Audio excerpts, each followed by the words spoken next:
मुकदमों के बारे में जानकारी मिले, समय पर सुनवाई हो, कचहरी में साफ सुथरा भोजन और महिलाओं के लिए अलग शौचालय हो। आज रिस्पेक्टेड जस्टिस चंद्रचूड़ ने यह स्पीच दिया है। यह स्पीच आज टोटली हिंदी में है। न्यायपालिका के भवन का विस्तार होने से न्याय प्रणाली की प्रतिष्ठा तो बढ़ती है ही। अधिवक्तागण न्याय भवन में कार्यरत होते हैं, साथ ही साथ भारतीय नागरिक अपने वादों को लेकर न्यायपालिका के द्वार में प्रवेश करते हैं। तब उनकी आस्था को कायम रखना हम सबका उत्तरदायित्व है। सर्वोच्च न्यायालय के 7 साल के मेरे निजी अनुभव में मुझे न्याय और अन्याय के छवि का एहसास हुआ है। आज रिस्पेक्टेड जस्टिस चंद्रचूड़ ने यह स्पीच दिया है। यह स्पीच आज टोटली हिंदी में है। जितने भी स्पीच दिए हैं वो पूरे इंग्लिश में दिए हैं, जिसके कारण आज इन्होंने हिंदी में पूरा स्पीच दिया है। इससे हमें सीखने मिलता है कि हम भारत में रहते हैं और हमारी भाषा हिंदी की सम्मान करना चाहिए, क्योंकि यह हमारी धरोहर है। इस टॉपिक को कवर किया गया है कि हमारे न्यायाधीश का क्या कर्तव्य है, हमें कौन कौन से सुधार करने चाहिए और सभी नागरिकों की रिस्पेक्ट करनी चाहिए। ट्रायल एंड बहुत सारे जो प्रोसेस होते हैं न्यायाधीश के, उसे जल्दी से जल्दी पूरा करना चाहिए। कहीं भी जस्टिस ना मिले, लेकिन हम पर वह भरोसा करते हैं, न्यायाधीश पर भरोसा करते हैं कि हमें न्यायाधीश से हमें ज़रूर न्याय मिलेगा और हमें उनसे जस्टिस मिलेगा। तो उस चीज़ को हमें पूरा करना है और उनके भरोसों का अक्सर सम्मान करना है और उसे बनाए रखना है।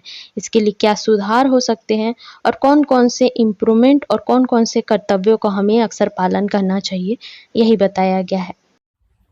सजा होने के पहले हजारों नागरिक छोटे अपराधों के लिए कारागारों में बंदी रहते हैं, अक्सर महीनों या सालों तक। उनके पास न ही साधन है, न ही साक्षरता। यदि न्याय प्रणाली में उनको न्याय शीघ्रता से मिल न पाए तो उनकी आस्था कैसे बने रहेगी?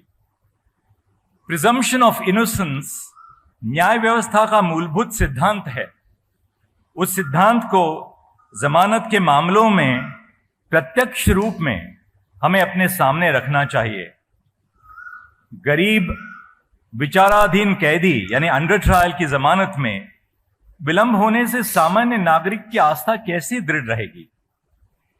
जिला और सत्र न्यायालयों को सक्षम बनाना उच्च न्यायालय और सर्वोच्च न्यायालय का कर्तव्य है।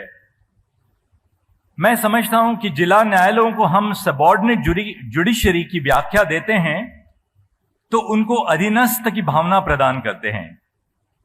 इस माहौल में हमें सुधार लाना होगा। जिला न्यायालयों को जब बराबरी मिलेगी, समानता मिलेगी, तभी उनके कार्य में हम गरिमा और गौरव ला सकेंगे। जिला न्यायालयों की गरिमा नागरिकों की गरिमा से जुड़ी हुई है। आज के इस समारोह का विशेष महत्व इस बात पर ही है। न्याय प्रणाली और सामाजिक न्याय में सद्भाव बनाए रखना राज्य और राष्ट्र के हित में है। न्याय प्रणाली का लक्ष्य सामान्य नागरिक को न्याय दिलाना है।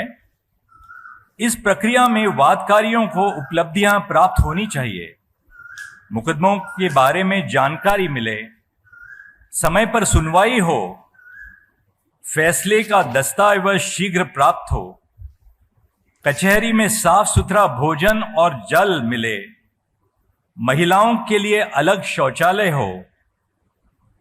पर आज देश में कई कचहरियां ऐसे हैं, अनगिनत कचहरियां हैं जिनमें महिलाओं के लिए शौचालय भी नहीं है।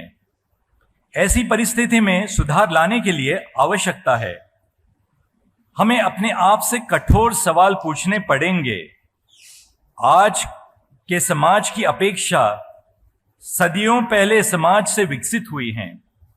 उनकी दृढ़ आशाओं को न्याय व्यवस्था को हल ढूंढने का कार्य करना होगा। न्याय व्यवस्था को नागरिकों तक पहुंचना होगा। न्याय की खोज उलझन बनने से सामाजिक न्याय नागरिकों तक कैसे पहुंचे। आज भी पिछड़ी जनजातियों, आदिवासी वर्ग के पास जमीन के दस्तावेज की कमी है। इन सब चीजों पर हमें ध्यान रखना ही होगा। टेक्नोलॉजी के माध्यम से आज हम न्याय व्यवस्था को प्रत्येक नागरिक के द्वार तक ले जाने का प्रयास कर रहे हैं। सर्वोच्च न्यायालय और उच्च न्यायालयों का कार्य अंग्रेजी भाषा में होता है।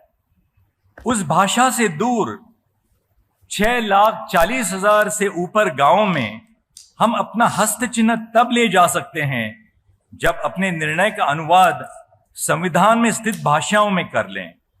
इस कार्य को आज आर्टिफिशियल इंटेलिजेंस के माध्यम से सर्वोच्च न्यायालय ने अपनाया है।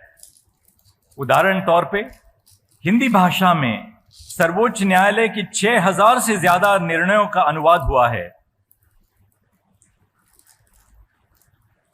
सर्वोच्च न्यायालय के 34,000 निर्णय निःशुल्क ESCR में उपलब्ध आज हो गए हैं। इन पहलों को प्रोत्साहन देने के लिए मैं उच्च न्यायालयों में आशा रखता हूं।